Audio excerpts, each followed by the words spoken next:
এই 5ই আগস্ট 2024-এর পরে এই বাংলাদেশের মধ্যে যে ইসলামের পক্ষে যে একটা ক্ষেত্র তৈরি হয়েছে, এই ক্ষেত্র কি আগে পরে কখনো ছিল? কথা কয় না।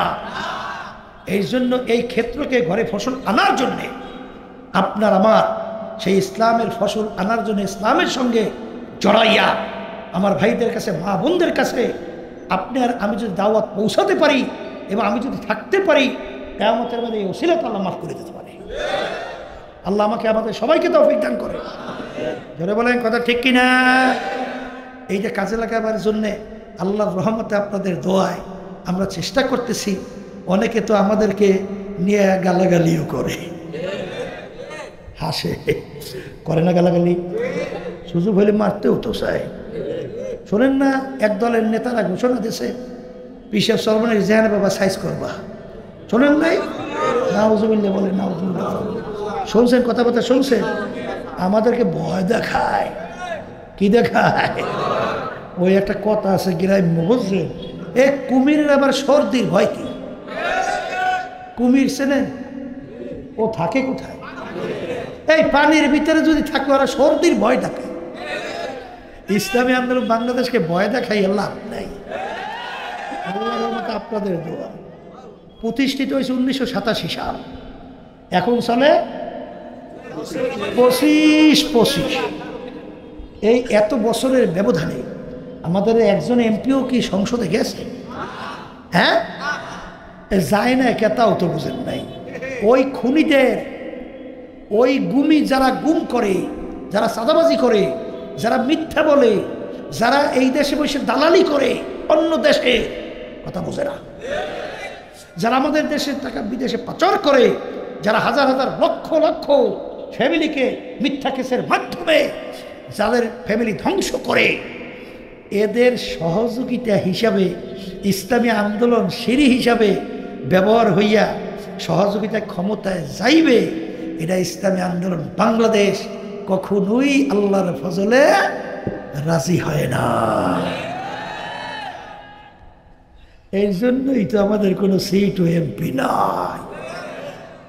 এই 24-এ আওয়ামী লীগ কত চেষ্টা করছিল, এমনকি বিরোধী দল বানাবার জন্য চেষ্টা কম করে নাই, কিন্তু সাপ সাপ বইলে দিছি ইসলামী আন্দোলন বাংলাদেশ আল্লাহর রহমতে আপনাদের দোয়ায় ওই 2-1টি এমপির জন্য, ওই মন্ত্রীর জন্যে রাজনীতি করি না, রাজনীতি করে আল্লাহর হুকুম পালন করার জন্য। আমরা কোনোদিন ওই জালেমদের, সাদাবাজদের, মিথ্যুকদের, টাকা পাচারকারীদের কখনই আমরা সহযোগিতা হতে পারি না, সহযোগী হতে পারি না। নিজের আমলের সমস্যার কোনো শেষ নাই, আবার সহযোগিতার মাধ্যমে ক্ষমতায় যাইয়া এইবার ওই চুরি করবে আর গুন্ডামি করবে আর মদের লাইসেন্স দেবে, আল্লাহর বিরুদ্ধে আইন পাস করবে, আর প্রত্যেকটাতে গুনার অংশ আবার আমল নামায় জমবে। নিজের খাইয়ে অত ঠেকি নেই। জোরে বলে ওটা ঠিক না বেঠি? এই জন্য আমাদেরকে ভয় দেখাই লাভ নাই। ওই এমপি মন্ত্রী হওয়ার অত লোভ আল্লাহর রহমতে আমাদের মধ্যে না। কথা বুঝছেন না? বুঝছেন? এই জন্য আমার বাচ্চা আল্লাহ যখন কবুল করবে হবে, কবুল না করলে এখলাস দিয়ে চেষ্টা করতেই থাকবে, আসতে পারে, আর হক কথা বলতেই থাকবে। কেটা বেজার হয়েছে, কেটা খুশি হয়েছে, এই চিন্তা করে তো লাভ নেই। আছে আছে আছে। এই যদি কথা না বলি তাহলে মানুষ জানবে কেমনে, বুঝবে কেমনে? ঠিক না বেটি? এই জন্য আমার বাজানদেরকে বলবো, পর্দালে মা বোনরা যারা শুনতেছে, আমার ভাই কষ্ট পাইয়েন না। আমি কথাগুলো শুনাইছি এই জন্য যে বাজান দুনিয়াতে শান্তি, আখেরাতে মুক্তির লক্ষ্যে কোরআন এবং হাদিস অনুযায়ী আমরা যতটুকু জানছি, শুনছি, দেখছি, পড়ছি, ভাই বাজান এর বাইরে বেহেশতের কোনো রাস্তা না। বলে বলে কথা ঠিক কিনা? ফাসাউফা তারা ইদিন কাশাফাল গুবারো আফারাসুন তাহতা রাজুলিকা আম হিমারু।